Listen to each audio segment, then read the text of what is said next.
Yo,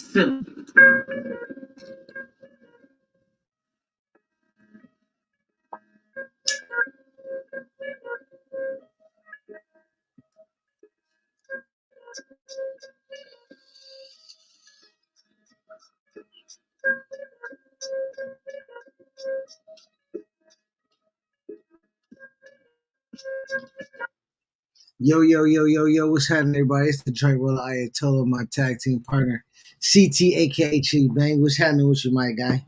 What's happening? What's happening? And we are the Underground and Professional Wrestling Podcast. Thank you for joining us. Glad you're here. Check us out on RW Podcast One on Twitter. If you don't follow us over there, follow us. Check us out on Reasonable Wrestling everywhere else, essentially YouTube, Instagram, Facebook, anywhere you get your podcast is podcasted. Check us out, Reasonable Wrestling Podcast. And thank you for listening. We are here to talk about the week that was in professional wrestling. Where shall we begin? Honestly, I didn't think it was a crazy eventful week. I could be wrong. There's one thing that I really did like. I'll talk about that a little bit later. But where do you want to begin? I mean, well, why don't we just start off with what you like? Because clearly, what you were supposed to like, you didn't like because you didn't watch. So, you know what I'm saying? All right. Let's get that cleared out the way. Listen, if you guys are not familiar, no, I'm a huge football fan. And this week, College Football 25 came out. Let's give a round of applause for College Football 25. It's a very, very entertaining game. So, yeah, I didn't have my television for most of the week. So we finally got a TV on Wednesday because these TVs be burning out like after 3-4 years now. So our TV burnt out. We got to get a new one. Wednesday, I got a TV, and I had college football pre-ordered for about a month and a half now. So, or a month maybe, Yeah. So yeah, Wednesday, AEW, college football, dynamite. College football, I chose that. I chose college football, being that I didn't get a chance to play it as a pre-order because you get it early, and I just couldn't play because I didn't have the TV for it.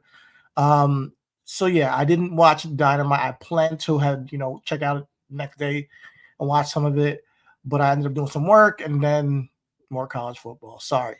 So yeah, it's I'm not caught up. However, I hear there was a really good match that I will be tuning in to watch after this pod at some point. You tell me and inform me of the show because I missed out. Sorry. What a gaslighter, people. My guy, yeah, I'm such a gamer that I couldn't find the YouTube match that was posted literally after the show on YouTube.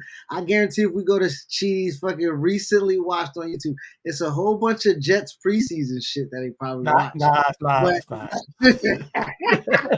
I stay away from that now because or it's a lot of how-tos in college football 25 because he's trying to figure out But what I am saying is, unfortunately for CT, he missed what was perhaps the biggest thing that could have happened in the company outside of the big title change of Swerve dropping it by some fucking chance.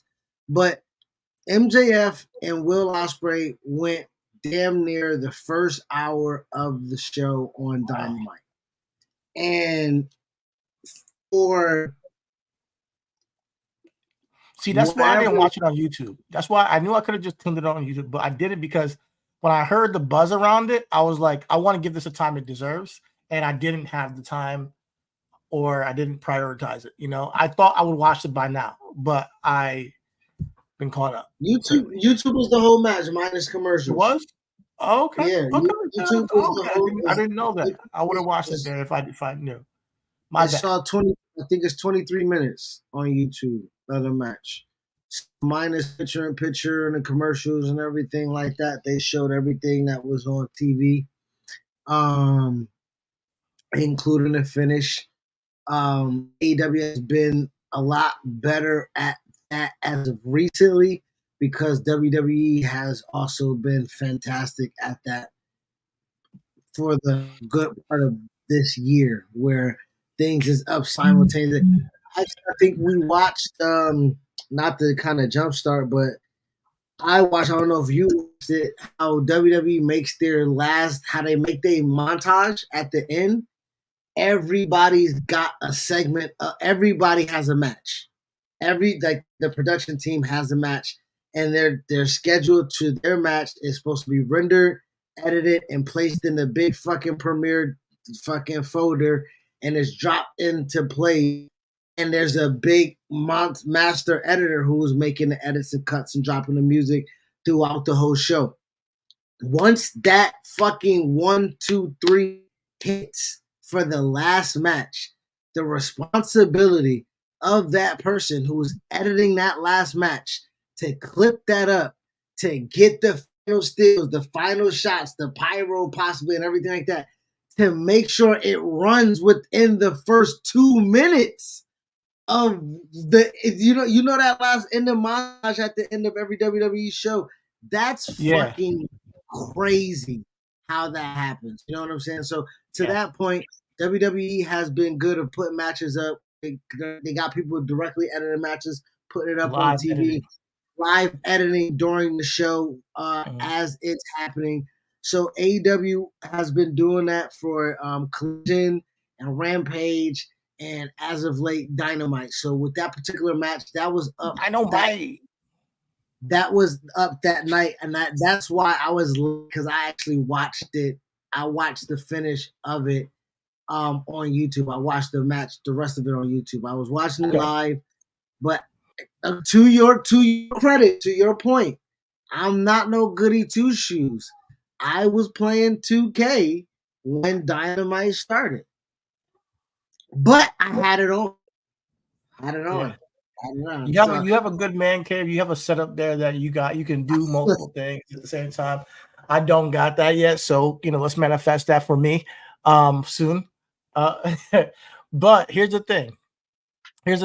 AEW, I'm not going to say anything bad about them this week because I didn't watch. But from what I do know, they're doing good. They're doing good. Like they're leading towards a Wembley show. They got the card pretty much set to some degree, the major matches at least. And I'm gonna go back and watch this match because it seems like it was a great moment for AEW. And hey, man, good wrestling is always good, right? I mean, to your credit, yes, good wrestling, but bad. I don't know if good wrestling can defeat bad booking. They did what I said possibly would happen. Diamond Ring, that gives them the out, everything like that. So that we asked what can be Will Ospreay's biggest match at Wembley, and clearly it's going to be a rematch with MJF, right? It has to be, right? That one thing I would say is I like that they had this match, right? But they did the same thing last year with Adam Cole. They had like an hour-long match on television with Adam Cole and MJF. I said it was one of the best television matches I saw of the year. And then they ran it back at Wembley, Do you like the fact that they blow their wad on TV a lot? Considering the amount of fucking injuries that AEW is hit with, I say why not? Riho debut last Rampage or Collision was hurt the very same match that she came back. Sky Blue just got hurt on a crossbody outside the ring. I don't know what happened to her, but they caught that match. I am saying that. I hear what you're saying, but to me, no, I don't think that injuries should be the reason why they don't hold off on these big matches. I think it would be a bigger thing if first time ever Raw Ospreay MJF Wembley Stadium, boom, and you just don't book them in matches and you protect them. And so a couple weeks from now, that's how I look at it. Like I don't, if you don't want to get injured, I mean, unfortunately, things can happen. I get it, but protect the matches like that are your biggest ones. You know, Rio, I hope she heals up and everything, but I'm not sitting here waiting for the Rio debut or turn. I would say to your point as well, Adam Cole got hurt coming to the damn ring. Fucked up a whole 6 months of goddamn shit that they were doing in the ladder. Because MJF did get hurt working with Samoa Joe. I'll tell you one thing, one got hurt working with Adam Cole. He would not have got hurt working with Adam Cole. Fucked up, got hurt with Samoa Joe. And so there is a trickle down effect to injuries that can fuck up. Like, fuck it, let's just pay this off as quick as possible. Let's just give him a reason to watch. Let's see if we can pop a rating. Let's see if we can do something to capitalize on it. Because as you stated, Will Ospreay is the only thing he's been doing is just been having great matches, right? So how are you going to be able to sit that guy down for 6 weeks and tell him that he can't go out there and put on a banger? He just got to talk. He's not going to force himself out there. That's not his strong suit, though, for him to carry a fucking program for 6 weeks just by talking. But that's why he's here on American television, is to see where he can evolve and grow. Like, we already know he can go out there and have a banger any fucking week. We know that. Me being so much so that you could use Will Ospreay like Roman Reigns, and we would tune in just to see him. But he wrestles so damn much that it's like, okay, he had a great match again. It's like okay. It's rather than it being a spectacle and a treat to see Will Ospreay, I'm like, I'll pass on this one. He'll have another great match in 2 weeks. Almost like that's how it almost feels, you know? And I don't like that. I think that you can utilize him a lot better, you know? And he's had some bangers since he's been around. Granted, I will say that we've had some great Will Ospreay matches since he's been in AEW. However, if you spread him out a little bit more, you might get a little bit bang for your buck. Because I might have tuned in like, oh, hasn't wrestled in like 4 weeks. I gotta check out Will Ospreay in this match if it wasn't him wrestling so frequently, you know. And maybe I'm just nitpicking, but at the same time, you know, I'm really happy with where they are at as a whole, as a company, going to this Wembley show. We got Chris Jericho. I'm sorry, not Chris Jericho. Bryan Danielson and Swerve. We got Will Ospreay and MJF. We have Mariah May, Toni Storm, Mercedes, and Dr. Britt Baker. I'm looking forward to that. So that's good card right there. Those 4 matches alone. So I can't be mad at them. I'm gonna say this. They need to start heating some shit up. With the big title. Swerve being now, you wanted him involved in this shit now, Cheaty. You said that you wanted to see him involved. You said that you wanted to see him with this program, and now he's associated with the Acclaim and fucking Darby Allin and Mark Briscoe, people not on his fucking level, and he's wrestling Jungle Jack shit and goddamn Okada, who's weak as fuck in this fucking program, in this era of his career. He's wrestling the cold ass Young Bucks, and fucking the only person that he should be wrestling that is worth a damn is Adam Hangman Page. And he should have fucking put on a fucking suit and tie and became a fucking dick prick himself. But no, he wants to be all unhinged and whatnot. So much unhinged that he didn't fucking touch Swerve at the end of Dynamite, which should have fucking happened if they're going to set up Blood and Guts, which is this week. So all I'm going to say is this match better fucking deliver. Okay. I don't want to talk bad about them, but you speak some truth, so I'll say that. And also there's a little like of what you said that, you know, a little bit extra. But I'll say this. Hangman Page and Swerve is the biggest storyline for Swerve, for sure. Bryan Danielson in his retirement, or, you know, part-time retirement, is a big deal. You know, is a big deal. But I would have liked to see it be Have we seen Bryan Danielson and Will Ospreay?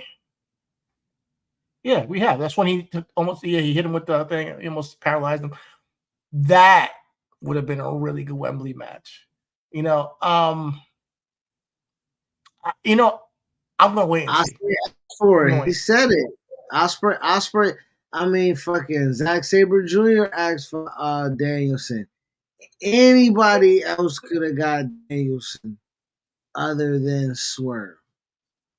But it does raise the stakes. So you got the retirement of Danielson versus Swerve's title run. I get what they're trying to do, but Hangman just came back, and then I think the whole thing with them being like the Joker and Batman of each other's story, where you live long enough as the hero to become the villain kind of thing, and that being Hangman's story, where Hangman now is the villain to Swerve's, babyface. I like the full circle from last year.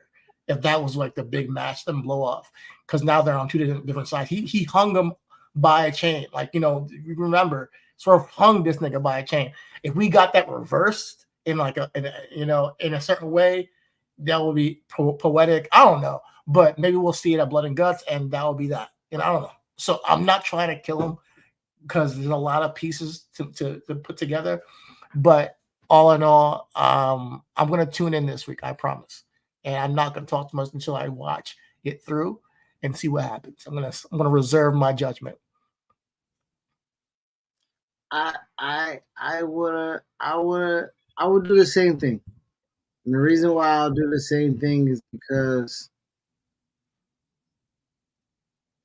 All Out is, or All In, or whichever the fuck this one is. It's supposed to be the biggest stories, right? Even MJF, Adam Cole, they made it the biggest story. That's why it was the quote unquote biggest story. You made Hangman and Swerve your biggest story and never double back on it when Hangman promised to never have Swerve win the championship. Now that he's the champion, Hangman should be hell bent on assuring that Swerve is no longer champion as long as he has breath in his body. And they can have a London, Texas death match, whatever the fuck they want to do. They can whatever it is, to loser leaves town match. Who I don't give a fuck. But Paige and Swerve needed to happen at Wembley. Maybe it will be an All Out. But this is what, hold on. I'm sorry. I'm sorry. This is why you can't wait, because literally after All In last year, guess what fucking happened? A suspension that ruined the pay-per-view of All Out. CM Punk fucked up Jack Perry at All In Wembley, and All Out was Chicago, and this motherfucker said, I fear for my damn life, and ruined the whole motherfucking payper-view, and subsequently a whole show, because Collision was Punk's show. I don't got no Punk.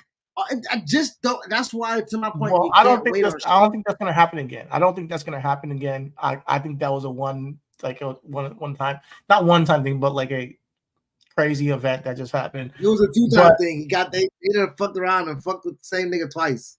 It was brawling All Out. They didn't learn their lesson, and they doubled down and got it all in. Like, you know what I'm saying? So, I mean, like, they the company that liked this twice on that motherfucker. You know what I'm saying? Like, unfortunately, what I don't get is that, like, you have this, like, the most substantive story in Hangman and Swerve, and like Bryan Danielson could have faced Samoa Joe. He could face anybody, but you have the substantive story in Hangman and Swerve. That's been the best thing going on. Nola was good. He said a Hangman, Swerve, and Dog match All Out is what I need. That's exactly what I would like to see. Danielson could have faced Briscoe for the ROH championship. You know what I'm saying? Like, you could have had so many moves, bro. Yeah. Right now, Danielson could have fought somebody else. Because that being the biggest, to me, the best deep storyline you have on the show, is coming first full circle from last year. I think would have been apropos for this, but then you have Hangman come back and lose to Bryan Danielson, and now he's just kind of floating and he's trying to get his revenge. That doesn't make much sense to me because they're so close but so far. Like AEW constantly gets so close to like, oh, this is perfect, and then it's just one little change they make that's like, oh, fuck, you fucked it up, like it's like one little change. And this is another thing. Pac won a 4-way to face the international champion, who is now MJF. Who the fuck want to see the match? What are we doing? Who want to see Pac versus MJF? Like, I would have rather it was Pac and Ospreay. Okay, I can do the whole type of flipping. We can get big, but Pac and MJF. Man, I mean, Pac, let's not. Pac is incredible. MJF is incredible, and we both know that they're gonna have a good match. So let's talk about it from the standpoint of an AEW show. It's not about the story anymore. It's about what kind of match is going to be a good match. I can't deny that Bryan Danielson versus Swerve is a good match. I can't deny that Pac versus MJF is not a good match. So I've been listening to too much Burnett, man. What the fuck? what the fuck? Yeah. This backyard indie Reseda bullshit that nobody. I'm trying to like just take it for what it is, because if I get myself worked up on like why this don't make sense and the story's not being there, I'm gonna be shitting on the show nonstop. So I'm trying to see the positives now. I'm trying to really see the positives. But like Nolo says, Hangman and Swerve all out dog collar match will be incredible. Being that Swerve did hang him, now we both got something around our necks. Let's go at it and let's see who's the biggest dog in the. Let's see who's the biggest dog in the yard. Also says, I don't give a damn about MJF, but I do think him and Pac will put on a good match. You see, there you go. Like the AEW is not really about the characters and stories; it's about the matches. To me, at least, they don't do a great job of fleshing out a character unless it's something that could kind of organically moved, like Swerve or Tony Storm or Hangman Page. Then they jump on board, and it's like, all right, let's continue with this thing. But when it comes to setting up matches, they're good at it, MJF's character right now has been mid since he came back. It's been okay. It's nothing crazy. The Daniel Garcia thing was supposed to make things move. It came out of nowhere for me. It was abrupt. I don't get it. It didn't make much sense. So when you do things that don't make sense to your character in the moment, even though we know he's a bad guy, he can do bad things. He said it in his promo coming back, though. He did. It was Garcia's fault. He said in this promo coming back, he said, no more friends. I'm not doing that fucking bullshit no more. I wasted my time. He said that his first promo that he came back. Then he made friends with Daniel Garcia the next week. So it's then he goes back on that and says, oh, no more friends. So that's the thing that I have an issue with. Just keep your character consistent. I don't want you to be my scumbag. Just be the scumbag you are. That's how I've always wanted. I like him better. Well, I think that's how they booked it. I think that's what I'm saying. I think that's what they tried to say, but to me, I don't think they booked it that way. I get it though. I don't want to go too deep, because if I go too deep, I start shitting on them. I don't like. No, that. To your point. You can say that, but that was the overarching thing, that he said what he said. Then he befriended someone as if he went back on his word, like you said. But then he went back to his original word and was like, yeah, I didn't fuck. And I said, and then he went and then he cut another promo. It was like, I'm going to take everything away from you guys, talk about the fans and whatnot. When I gave my body, you fucking cheered. Thank you, Joe. You cheer for Ospreay. You fucking cheer for Garcia. So he kind of is creating his own axe to grind. Like you said, it doesn't feel organic with it. But I never felt like MJF character from the Dynasty or wherever he was in fucking MLW was authentic, right? I always wanted him to be once he started talking about his feelings, it was like, I was bullied and I was a little Jewish kid and they hit me with quarters. No lie, bro. I'm like, all right. He was a channel changer for me. I ain't even gonna hold you. Cause not even to make of you being a little Jewish kid and they hand you a quarters. But bro, I'm supposed to have empathy for you like now? Man, fuck out of here. Like, so I never played into the point of him being a sympathetic figure. And then when Garcia came out and did what he did, it was like, I want to be you. I want to be you. I'm like, oh my gosh, can we get this over with? It was telegraphed for me, right? So I kind of saw the opposite way that you saw, right? I always saw that we gonna get something. Even the Garcia thing in Buffalo, they started the show that way. Exactly. It didn't feel like all like where's it coming from? Like it didn't feel like it let up in any way. It didn't make sense to me. Then he's like putting him over like super hard. So it was telegraphed to me because that's doesn't make any sense. Why are you doing this? So it's MJF. I do like MJF a lot. I just think that he's not utilized well. I'm a big fan of MJF. Big fan of I think there's a lot of guys I'm big fans of in AEW. But when you showcase them in a certain light, it doesn't highlight their strengths. If you showcase them in a certain light, people get like, oh, fuck that dude. Like when MJF is talking his shit and standing on it and cheating and doing his things to win matches in nefarious ways, that's the MJF I like. Like MJF is ruthless, and we're getting there now, but it still is.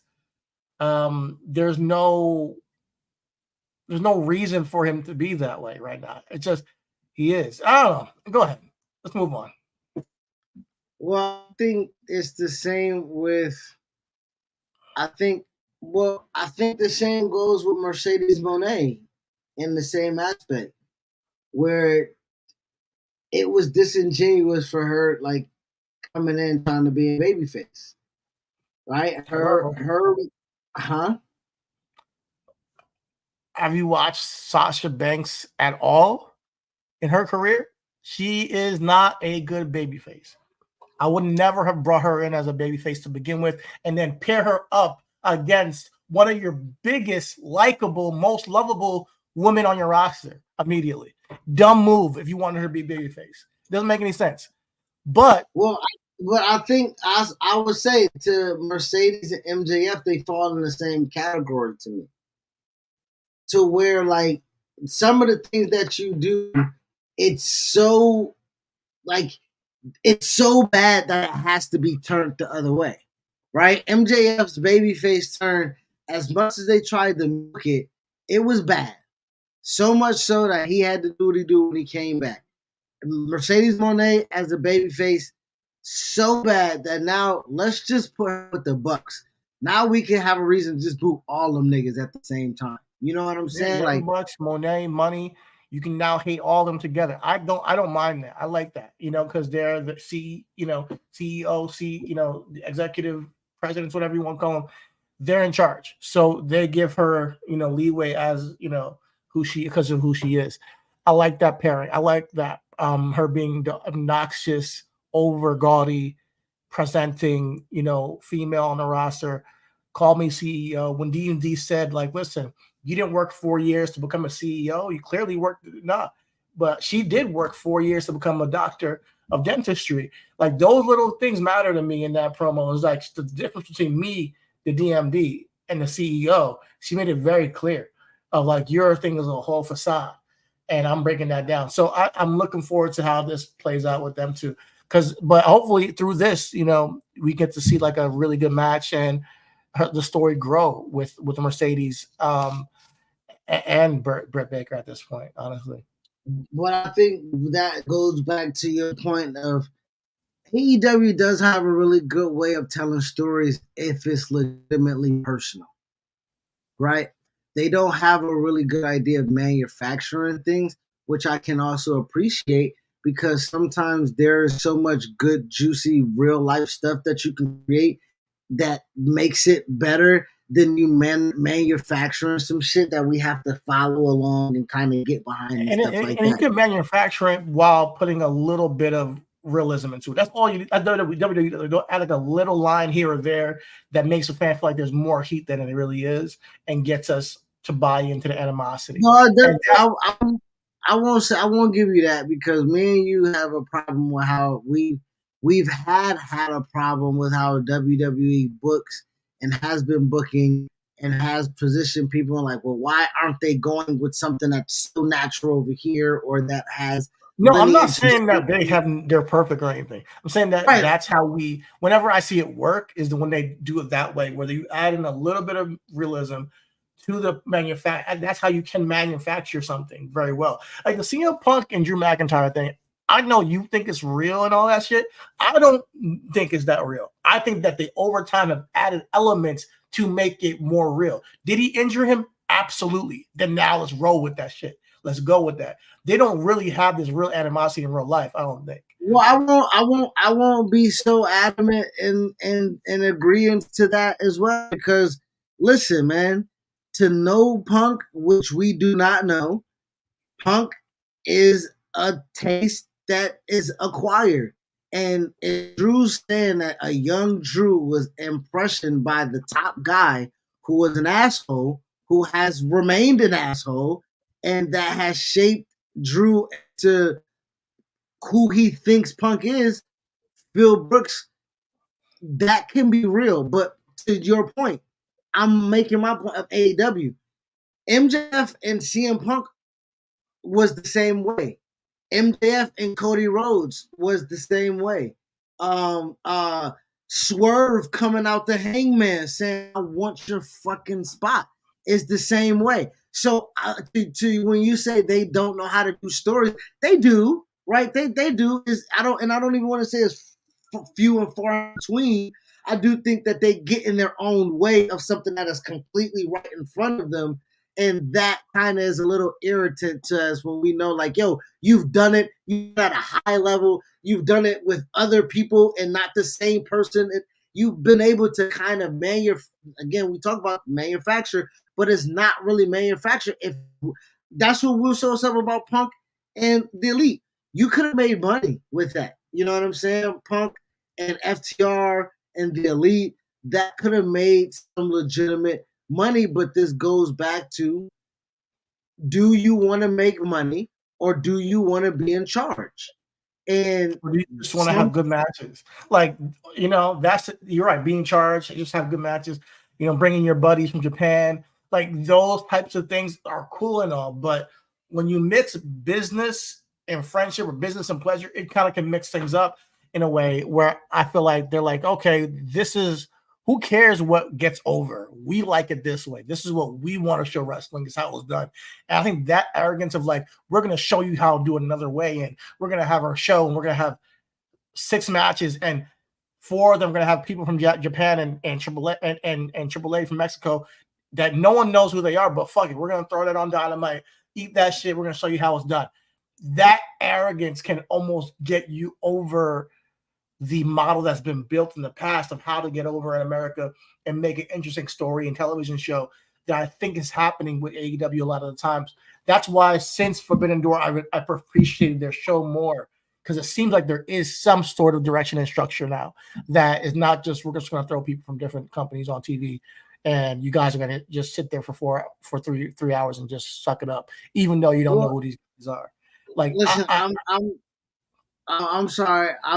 What I was gonna say to your point is, I can't be the person that was sitting here saying WWE is changing what they're doing because of AEW. And you say that's not the case. That's not the case. I think they just fell into something. Like, no, nigga, they saw something going on over there and they changed and made a pivot. I would say the same thing to AEW. AEW seen how this cooking over there. It's fucking cooking over there. I mean, the trap bunking. You dig what I'm saying? So with that, you got to switch up your recipe a little bit. You got to make sure that you listen, man, Wendy's done had a $5 biggie deal for years. Years. Bro, McDonald's put their motherfucking $5 deal out there. I'm motherfucking there, cuz, like, nigga, they can't. Like, bro, McDonald's is always McDonald's. You know what I'm saying? Sometimes. Great artists too. McDonald's is WWE, nigga. It's everywhere. It's everywhere, bro. And when I put my little $5 menu out, because I've been trying to gauge and I got my market research, and y'all see this many burgers, this many nuggets, this many, nigga, shit. Watch me motherfucking get. And that's what the WWE's done. WWE has picked up on the steam of AEW. They found out how they can get back those who had left the pen, and they say, I'm sorry, we ain't never gonna have you leave again. Here's a $5 deal meal. And nigga, we ain't left since. They gave us Punk, Randy Orton came back, Rock, motherfucker. We saw Taker at WrestleMania. Nigga, Cody won the title. Damian Priest won the title. Gunther finally lost the title. They got Braun Breaker out here being goddamn everywhere. They got 2 tag divisions back, even though you don't like it. DIY finally wants to fucking go so Johnny Gargano can stop being sad around that motherfucking place. They done a whole lot of shit, bro. And Bo Rotunda out here looking like a goddamn movie star right in the middle of Raw. They doing it all. They fucking doing it all. They're doing great. They're doing great shit. I and the pivots they've made, mind you, I hate McDonald's, so it doesn't matter what they do. I ain't going there for $5. But if they, I'm a Wendy's guy. But here's the thing: if Wendy's can steal something from the model of a successful business in McDonald's and getting their stores in different places strategically around the country, which I think they have. Everywhere you see McDonald's now, you see Wendy's not too far too nowadays. So like it's working for them, and that's what I want AEW to do. Moving over to WWE though, as you mentioned, they're hitting it on all cylinders. We're getting up for SummerSlam right now, and they got about, let me think, at least 5 stories going into SummerSlam that I'm like, I can't wait to see what happens with this one.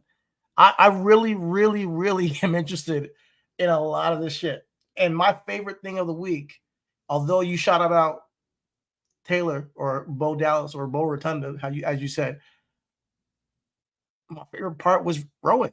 Rowan's segment, his video on Raw, where they had him talk about losing his brothers, man. And when he says, I lost a brother who believed in me the most, and I had to pick myself back up, and then I lost another one, and then it was just me. But who's gonna care about me? I'm just Rowan. And it just hit, man. It just hit, and he's choked up. He had the mask. Like, how do you feel about this mask? And he's holding that land mask, and it says that he feels hope. When he feels that, and it just felt real. And these segments and tapes that are, they're doing with the whole Uncle Howdy and Wyatt Six, it's more than just a wrestling promo or segment to me. And although it has been less than a year since we lost Bray, I'm happy that they can create their art in this way. And I'm really patient. I'm going to be patient and see where it goes. Although I have a feeling I'm not going to like everything that's being done when it actually gets to the ring. All the stuff behind the scenes, segment wise, the QR codes, the videotapes, I really fucking enjoy it. It's brilliant. But I need that piece for it to be full circle in the ring for me to really dive into it. But that's the part that I'm not having as much faith in. Yeah. But all in all, the segment was like incredible. Well, we saw Bo bump his ass off on Monday. So, we don't know what that leads to. To your point, you wanted to know or see how humanizing they would be on television. And I'm like, I don't think it's going to be that hard. We just got to allow them to unfold and peel back the layers and show us about how real they want to get about it. And for the most part, they went straight at it. You know what I'm saying? Why are you here? What's the point of being here? And I know they still haven't really answered for the murderous scene that they created and why they're so. I get all that, and I get that, wrestling fans probably want to know how this fits within a wrestling show. But also, we've noticed that WWE is a production company, right? So, like, they're a production company. You might get you a motherfucking mini movie in this motherfucker. You know what I'm saying? You might get you a damn a straight up talking dialogue Barbara Walters interview type shit with Michael Cole doing 15 minutes asking questions, or Corey Graves or some shit like that doing a set. Like, you can get whatever you want with this production company, and it's going to be done well. Now, how it's able to kind of succinct and be kind of structured within the show, they've done well with just taking moments after wrestling, giving it a beat, going to the table, creating a little bit of talk time between announcers before they go to the pre-tape. They're doing a good deal. It's better than when Jericho was like, "Hey, I got this message from Ishii. I've never seen it, but let's see what it says," or Suzuki or whatever the fuck. You know, it's just like, come on, man, we could have did this better. Or when you like, hey, when you go out there and rap, he's gonna cut you off and say, beat, right? You know, like, come on, man, like the production of it could be just a little bit better. You know what I mean? So AEW is not just a wrestling company; you're a production company, right? So you have to do a lot of different things and be uh, um, more. And again, they've done well with Swerve and Hangman. They've done well with Swerve and Wayne, right? They've done a really good job of being able to produce things that aren't necessarily revolved around production of wrestling, producing of wrestling. So I do want when I see it though, I see it with people like Swerve, like Darby Allin, people like even MJF to some degree, that, or even Chris Jericho, they take an extra mile to say, this is not just wrestling. We're going to go and take it somewhere else and create something here. I think that's intentional. I don't think that's something that happens. I don't think that the people that are in charge are thinking that broad. I think they're thinking about the show inside the arena. When we get to the arena, we're going to give them this. But how do we piece it all together and make it feel like it's a lived world? And that's what WWE has tapped into, especially lately, that feels so organic. Like, this is the kind of wrestling I wanted to see, like, growing up. It was like backstage segments where back in the corner, you see somebody talking to somebody, and whether it's Sonya Deville talking to Shayna Baszler and Zoe Stark for weeks, trying to get them together, and then you see her in the back of a segment where Chad Gable's talking to somebody, and you see them talking in the back, or you see Liv Morgan coming out of a room, then Dominic coming out of a room. Those little things are big deals that are in the background scene that make it seem like it's a lived world. In although these guys are flying in, coming to an arena and setting this shit up, all that stuff takes time, organization. Okay, we're shooting this segment here. Chad Gable's talking to the Alpha Academy. Hey, what can we do in the back to make another story feel like they're important as well? Or we're going to have Liv Morgan come out of a room, then Dominic come out of a room. Just a little bit like that. Or we're going to have Sonya Deville talking to Shayna Baszler. Shayna Baszler pulls Zoe Stark away. And then over time, you see it organic. Boom, now they're together as a group. Now they're official. They've agreed to be with her. Over time, we see now, Liv Morgan is trying to get with Dom and all this stuff. It came to fruition. Now we get Rhea coming back. Somebody called that the stable. I'm sorry, what'd you say? Some people call that the stub stable. The studs table? Got the soundboard back.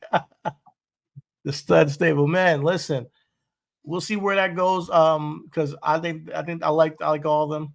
They're they incredible. Stay strapped. Huh? I didn't hear that. I didn't hear that. I said they stay strapped. They stay strapped. You gotta stay strapped, bro. But those little details matter, and I'm not saying that AEW should do the same thing, but find a way to make it feel more, like everything is connected, from week to week and show to show and segment to segment. That's all. More about Raw. Let's talk about it. I talked about Damian Priest and Gunther, and you said you wanted to wait and can't wait to the podcast to tear me apart about my takes. Listen, man, Damian Priest, and to me, it's not hyperbole, but because it's my opinion. In my opinion, Damian Priest had his best promo that I've ever seen on Monday against Gunther. He talked about his story in contrast to Gunther's story. It wasn't just a promo like, hey, man, I worked hard and I've been from the streets. No, he got called out by Gunther about his street cred. I'm not going to discredit your street cred, but that doesn't make you me. And you should just give me this championship. And he said, listen, because of where I come from, because of what I've done, I had to earn everything here. I have to earn to where I'm just to even get to where I'm at today. And the difference between me and you, and the fact that you can stand here and say to me that I should give you my title, means that you didn't even learn from your loss at WrestleMania. He said, yo, you don't ever learn that you don't got heart. And Gunther said his thing about, listen, I don't need all that. I shouldn't be just because I have been privileged my whole life. It makes me better than you. It doesn't, pretty much saying that, he's better than Damian Priest because he's not from the freaking streets. And he's of a different class than him. Now, granted, this promo wasn't like the best promo I've ever heard from anybody ever. But for Damian Priest, I thought it was a really good promo. And I might be Team Damian Priest come SummerSlam. I'm just saying. Maybe. Because on Monday, if you didn't peep, Damian Priest was officially 100% babyface. He didn't do one thing during the entire show that showed that he was slightly heel with Judgment Day. Nah, he was clearly a babyface. When he talked to Dom, when he talked to Jey Uso, he was a babyface. So we'll see how this pans out with the Damian Priest, but I think he's growing as a talent. Put it that way.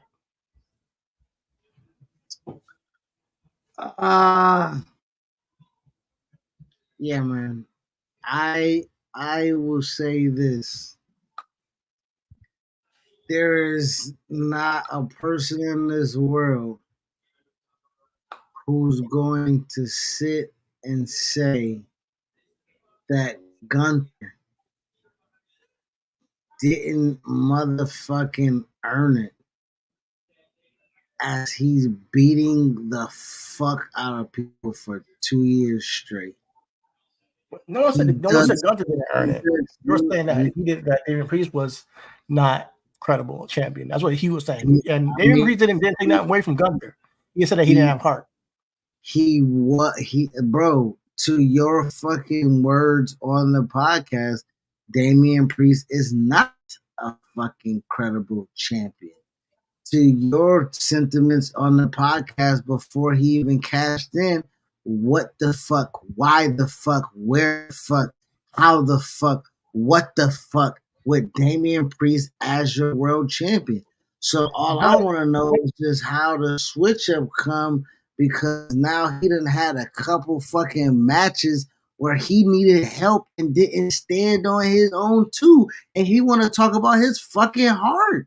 I just want to know where the fuck he get off from talking about his fucking heart like he ain't relying on a crew just like Gunther for a year straight to hold on to tag titles.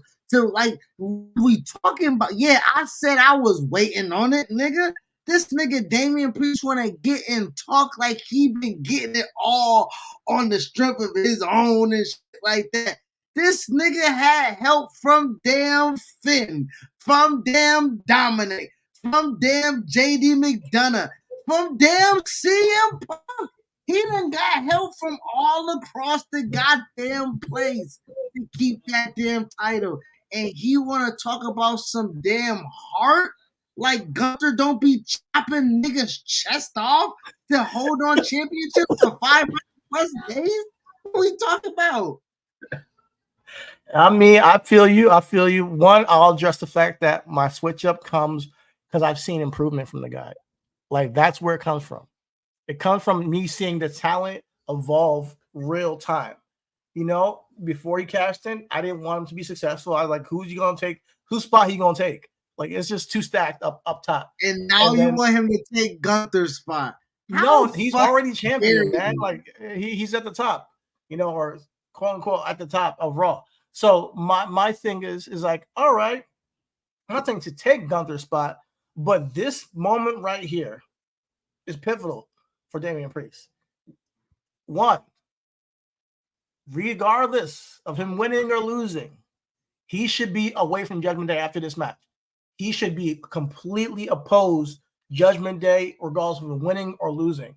Whether they jump him the next night because he didn't win, or whether he says I need some time away, or whatever because he lost, or whether he wins it and proves that he doesn't need them anymore. And I need him to transcend as a babyface. So yeah, I think Gunther probably should take the title off of him to get him to grow as a baby now, because I think that's the next step for Damian as a character, is to then completely shed this how I would say this need to prove to people I'm a credible champion thing. And by fighting from behind to then get back to the top, I think you're more credible as a babyface.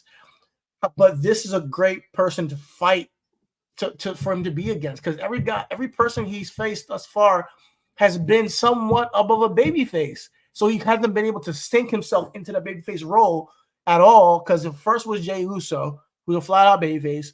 Then it was Drew McIntyre in his hometown as a babyface.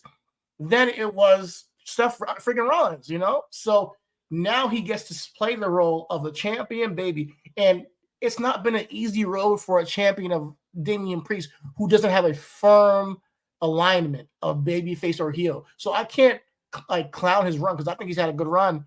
But it's definitely hard to navigate when 1 week you're presenting as a baby, 1 week you're presenting as a heel, and going back and forth depending on the scenario. And I think he's done it well. So that's where I'll give him credit. However, that promo, it was good. I enjoyed it. So I think that when you can bring into, because how does one say, I'm going to beat this dominant guy in Gunther? Where is the chink in his armor? Where is the chink? When you call me out on me being less than you, and I should, I don't cut the task of a champion and all that stuff.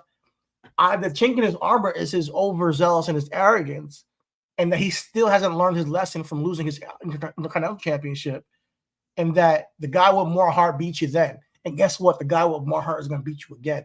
And I thought that was a cool way to present this storyline between him and Gunther. Both have earned it. We both know their story, where they come from and how hard they worked. But the way Gunther presents himself is like he's better than everybody. And that he's, and maybe he is. But at the same time, those people who he's going up against can't just accept that. They got to find the chink in the armor, and they got to tear him down.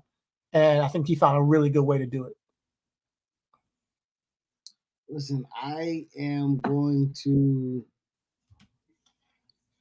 Yes, Damian needs to be a babyface in order for us to kind of get down with the program of wanting to cheer for him. But so is so much saying that I'm about to sacrifice the run for Gunther and start that fucking lawnmower up as quick as possible. I ain't trying to hear that. Like we can figure this babyface shit out another way. But Gunther, he did what he did for that Intercontinental Championship. He's been hanging on. He won King of the Ring. We cannot delay this process any longer. He is World Heavyweight Championship material, and this would be a decent run for Priest. Good match with Jey Uso. Good match with Damian, with Drew McIntyre. Good match with Seth Rollins. They've all had their issues as far as timing and everything like that. With program-wise, storyline-wise, with Dominic, Carlito, again, aforementioned Punk, Drew, Jay, Seth. He's done a really good time. It's time to hand that motherfucker over, man. I'll be watching that match, and I'm very interested in it. I'm more interested in it now than I was a week ago, and I will be rooting for Damian Priest. as of today. If this week goes by and something happens where I don't like, next week I'll be back on the pod saying go Gunther.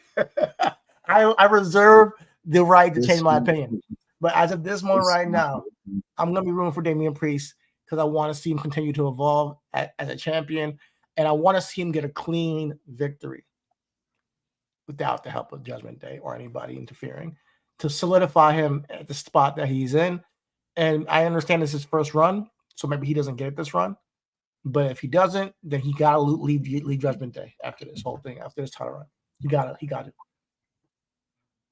Wait, Joe Budden dropped the race. Who the fuck about to be president? The Rock? Joe Biden? What the fuck going on? Oh, Joe Budden. Which one? Joe Biden, nigga. We might have to cancel the podcast one time now, nigga. The world might be ending. Nigga. No, the world has been ending for a minute now, man. There's flames all around, there's cyber attacks. Let's just enjoy it while the world burns. Let's pop it up. Cyber attacks, the world goes down. It was not no cyber attacks, man. Yo, it was like Microsoft went down. My fucking wife was still in them Teams meetings like a motherfucker. Cause me too. I was on my Zoom calls and everything. I didn't see nothing going on. But apparently people said planes weren't running and all types of stuff. But I still had to work. No? The whole fucking shit shut down. United, American Airlines, and another all shut down because they fucking systems was connected to Windows. If this is the end of the world, I'm gonna just toast it up. Toast to the end of the world. Shit. At the end of the day, what are we gonna do? This nigga said toast to the end of the world. Nah, nigga, not before CD let him get this contract. Hey, sign this nigga. Okay, yo, let my the world ends before GTA 6. I will kill somebody.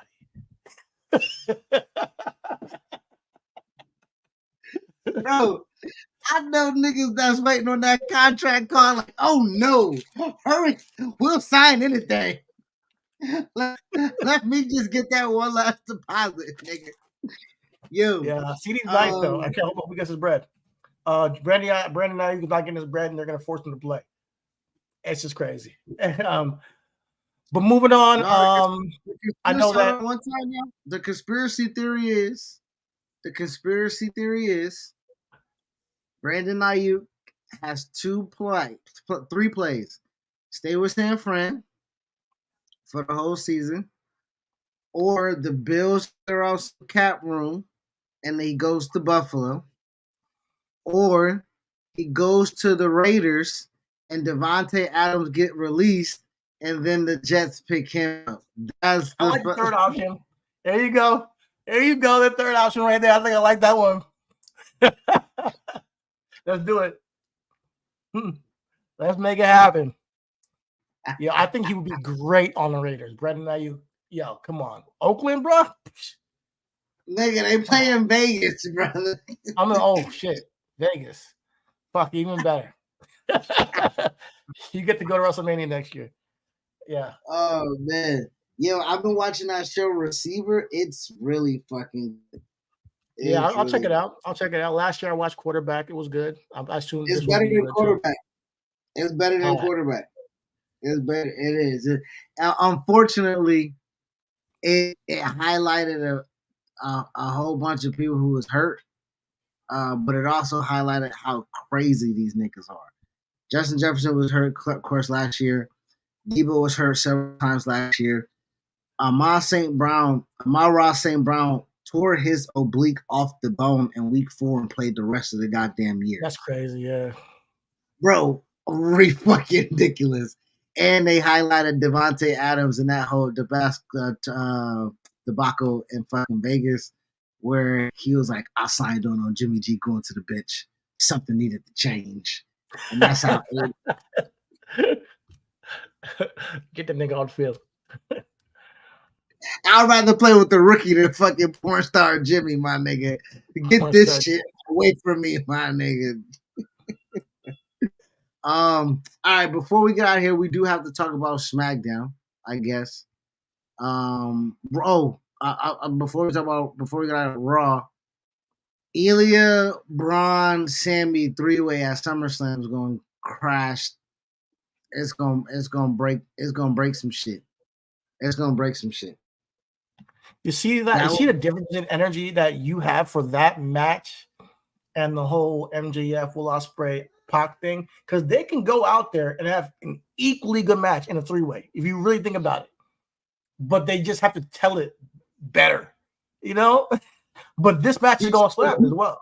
The difference is that they don't have a Braun Breaker over there. Okay, that's the difference. Braun Breaker is, I don't know what lab they created this motherfucking in. But they took all the good shit from his daddy and all the good shit from his uncle, and they just said, we just gonna make. It's like they like his dad and uncle did a Dragon Ball Z fusion dance. Yeah, like they like in Steven Universe when they fused together, made this big ass monster and shit like that. Nah, I'm Dragon Ball Z. I don't know Steven Universe. Hey, bro, I love Steven Universe because Amethyst is my girl. I've been saying Braun Breaker, when he's on your television, he's like a must-see guy. It matters. It immediately takes your attention when he's on the screen. So he's a star. You know what's funny? He's like NXT. You could see somebody, I'm like, oh my god, they're gonna be great. They're a star. But depending on like when they get to the main roster, it kind of either extremely enhances that or it dims it a little bit. He's no in between. It either goes one or the other. With Braun Breaker, it completely enhanced it to another level.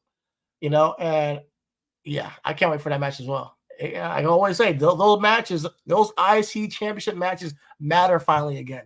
And they are the ones that are expected and kind of do steal the show. I still think Chad Gable and Sammy was still the show that night. I did love Braun Breaker and Sammy as well. Although the Money in the Bank match with the woman was my favorite that night. They are doing a great job by making that title mean something again. Thank you so much. Well, I'm to your point though, and this is what we talk about. This is the offensive coordinator becoming a head coach and how to fucking utilize players. Yeah, that's me in college football 25. Clearly not. If you telling me what you telling me before the show, I ain't gonna hear you out. Well, time out. That's my other league with the other dynasty with Rashid. My other one, I'm doing pretty good. I'm like 5-2 or 6-2 in that one, where I'm the offensive coordinator. Yeah. So when you the call ups, right? Triple H recruited these guys. He put them in the system. This is how you work in the system. Hey, your freshman year, your sophomore year, you're gonna work like this. But I'm gonna tell you, your junior, sophomore year, I'll get you to the league, right? And this is almost like, hey, I'm gonna get you to the league and draft it to where I got a hand in the franchise so you can be utilized correctly. That ultimately don't always happen with, when we talk about before events, he would be like, hey man, it's graduation. I really don't know what's gonna happen up there. Good luck. You're like, he'll send him out, we upset. See you when I see you. Now it's essentially where it's like, hey, pipeline. I'm gonna bring you up how you are, and we're just gonna put you in front of more eyeballs, more. Because don't get me wrong, like NXT, they can go sell out an arena 15,000, 16,000, right? But that's a once a month type of thing. You getting your trainer in front of 300, 350 people. You know what I'm saying? Nah, your trainer now is 15, 16, 17,000, and your fucking big shit, nigga, is 30, 40, 60, 70,000, my nigga. Like, that's the real jump. And we're not going to have so cool, man, seeing the depth of the roster, then the depth of NXT and how they're growing that brand into its own force of nature on its own. And people don't realize how NXT used to be, and we loved it. Granted, it was going hard, but they weren't getting 15,000 people in the arena. At times they would get close, and then sometimes they did, sometimes they didn't. Now they want to hit that consistently. Having that brand make money now, be profitable, while having that depth on the main roster, it's gonna change the game. Mind you, NXT has so much talent still, and they're like we see, like I told you, but the Sol Ruka and Kalani Jordan match, not to mention Jada Parker looks better every single time I see her. Man, we still got Lash Legend down there, and I know I'm talking about the woman, but we got Trick, we got Bouncy, Javon Evans, Ethan Page just came. Sean Spears is doing his thing, coaching these guys up. I think he's a great teacher and trainer down there while being a talent, like a player coach kind of thing. I'm gonna say right now, Ricky Starks. I hope he goes to NXT, man. Bro, we got Wesley and then Obafemi. But Ricky Starks added to the mix is like another piece of dynamite that can just make the men's division like that much more potent. I'm really enjoying NXT. They do have a lot of blonde chicks that I don't know the name, that I kind of mix them up a lot. Like they got Izzy Dane and the other one. That's fine. That they do what they need to do. Don't know what we need to do. The only blonde chick I know is Sol Ruka. No, that's again, and we know her because she got a little bit of us in her. Shout out to Soul. You know what I'm saying? That's what we can. You know what I'm saying? So that's why I said, listen, you only stand out if you Tiffy time. You dig what I'm saying? Like, or listen, even Fallon was like, look, fuck it, I'm about to go bronze on this bitch. Just too many hoes out here, bro. Fallon doing that thing. She's doing her thing. Fallon she doing it up. Fallon doing this for sure. You know what I'm saying?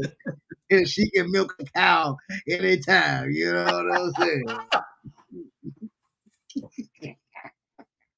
She evolved, But shout out to Fallon Henley. She's doing great too. Hard work, clearly. You know what I mean? But do you think that No, I'm not gonna say nothing. I'm not that special, but Roxanne Perez, I feel like she cut a promo on me this past week. Listen, she was like, all these niggas out here want Julie to come and take my side. Yeah. Hey, look here, you bitch ass nigga. She gotta come here first. Okay. Just like we said, she gotta know what these lights about. She gotta know what this production about. She gotta know what this presentation about. She just come here with no. Listen, we still don't know how to pronounce the other bitch in Mexico name. So until y'all figure out how to fucking say this, it's Roxanne, bitch. Okay, it's Roxanne. I fucked with it. I like the attitude. Nigga, is it Julia? Gilia? Is it Gilded? Like, what the fuck is this bitch name y'all want to talk about? Is this definitely Bakir? Like, what are we talking about? Okay. Yeah. No disrespect to anybody, but no, NXT's doing their thing, and they're making more. And I think they're making more money, more than anything than they used to. So it's good business too. Because back then it was probably at a loss when all the Sami Zayn stuff going on. It was a lot. But moving on. Like you said, you want to go to SmackDown a little bit. You mentioned Tiffany Stratton.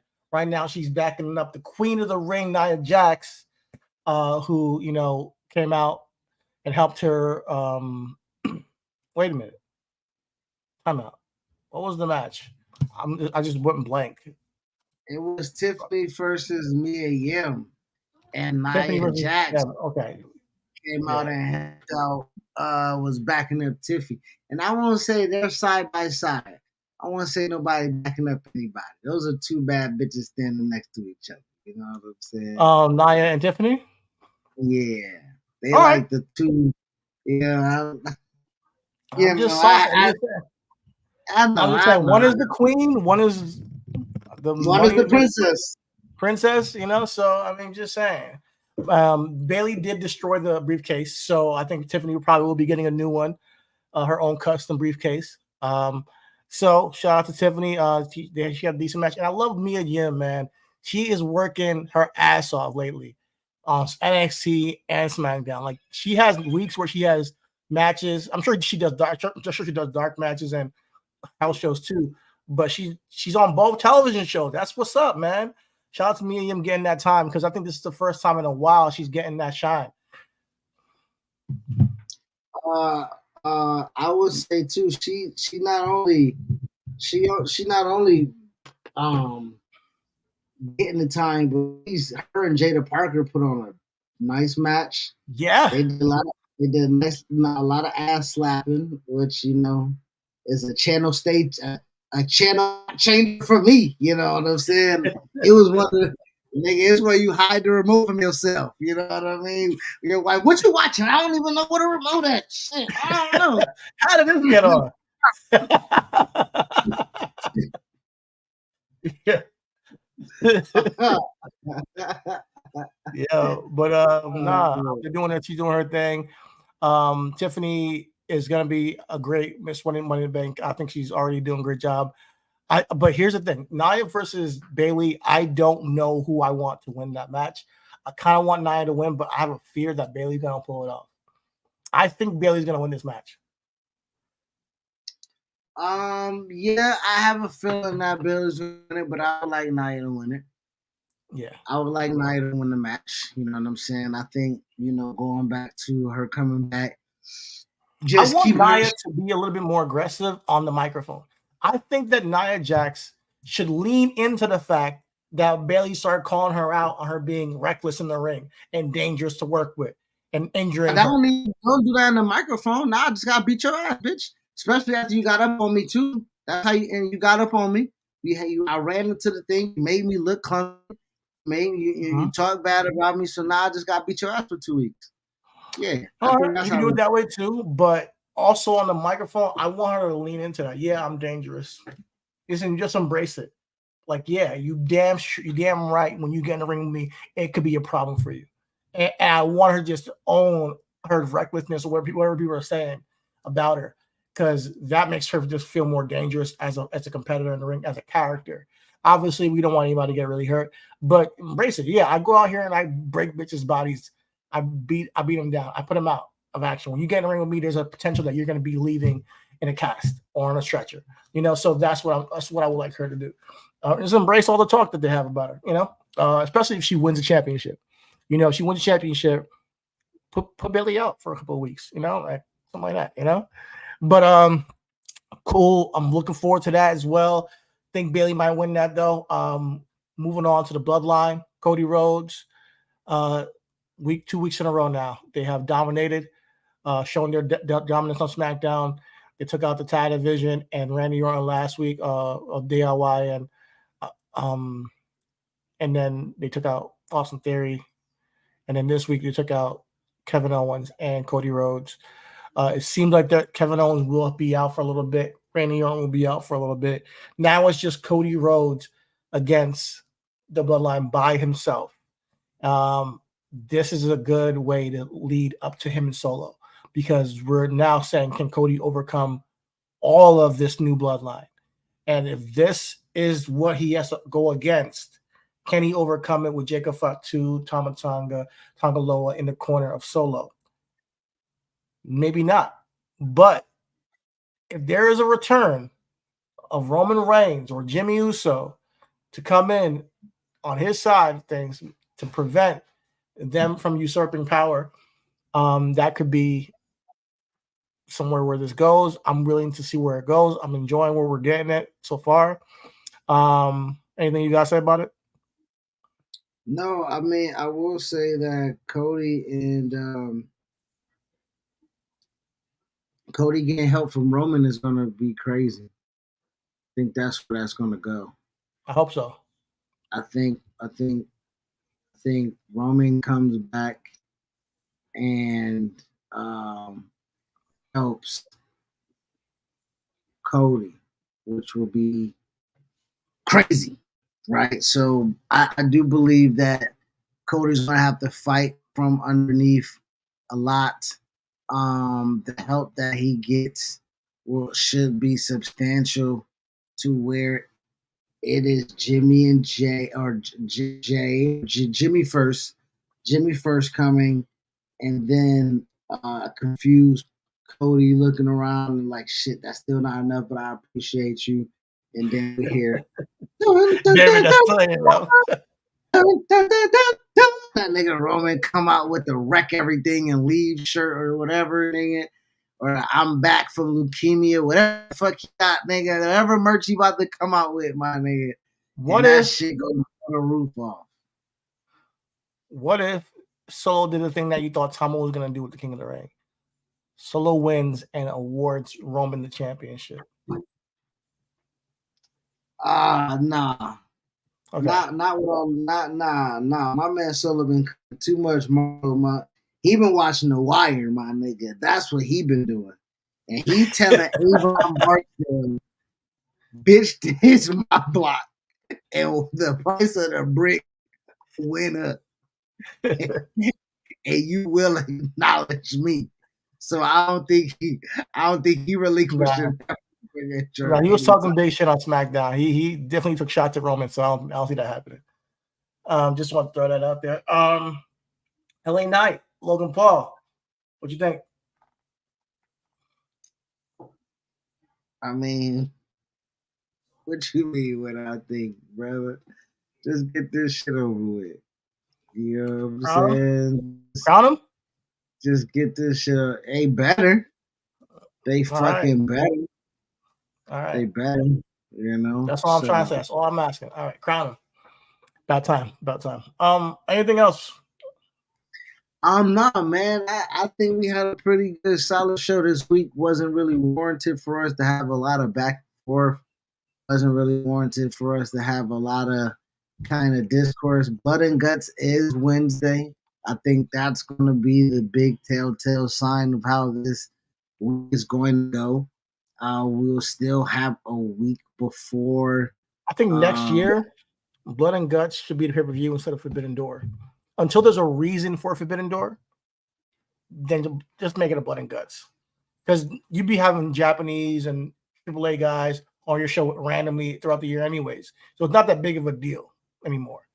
So, and now you got Okada. Now you got all the Bushis and Sonatas, and you got everybody's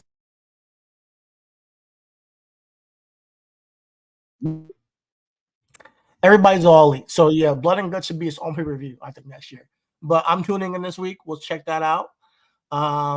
Before we get out here, Business and Logic, they announced that Endeavor, WWE, TKO are allowing people to keep their name when they leave WWE.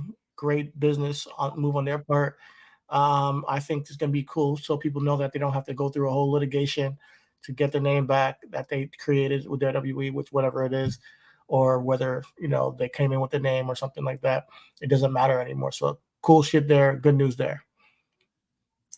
I think also they really, if we let you go, brother, fine, go make your money. You know what I'm saying? Yeah. Like, we ain't no reason for us to do that shit no more, blood. Go ahead and make your bread. We want you back, we'll bring you back. You know what I'm saying? I will also say Business and Logic, Slammiversary was last night, and Westside Gunn was there, and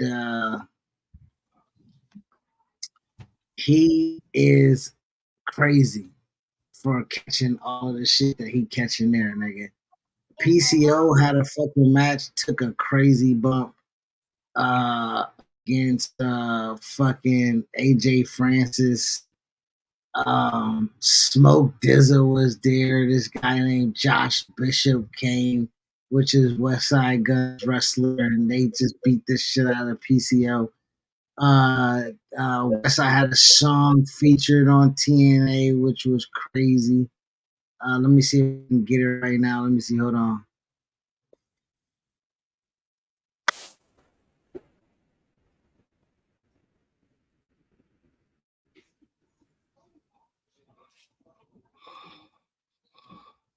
Yo, I was listening to that Conway album earlier. It's so good.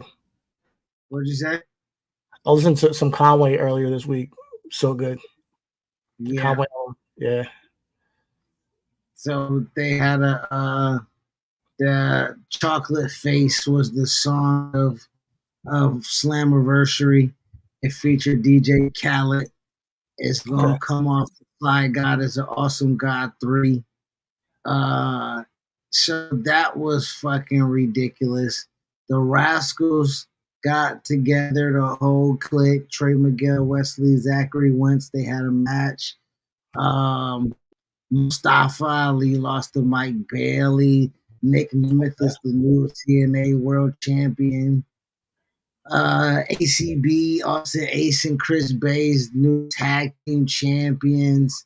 Motor Machine Gun Motor City Machine Guns is signed to NXT. So it's been a lot of working parts and moving parts of TNA to make I like that. I like MCMG. I'm a big fan of theirs. I know they're older now. Like they used to be like really crazy. But I mean, them in NXT should be a pretty decent sight. I wish they came a lot earlier in their career, but hey, man, they're better late than never. They're gonna be like the new DIY in NXT, in my opinion.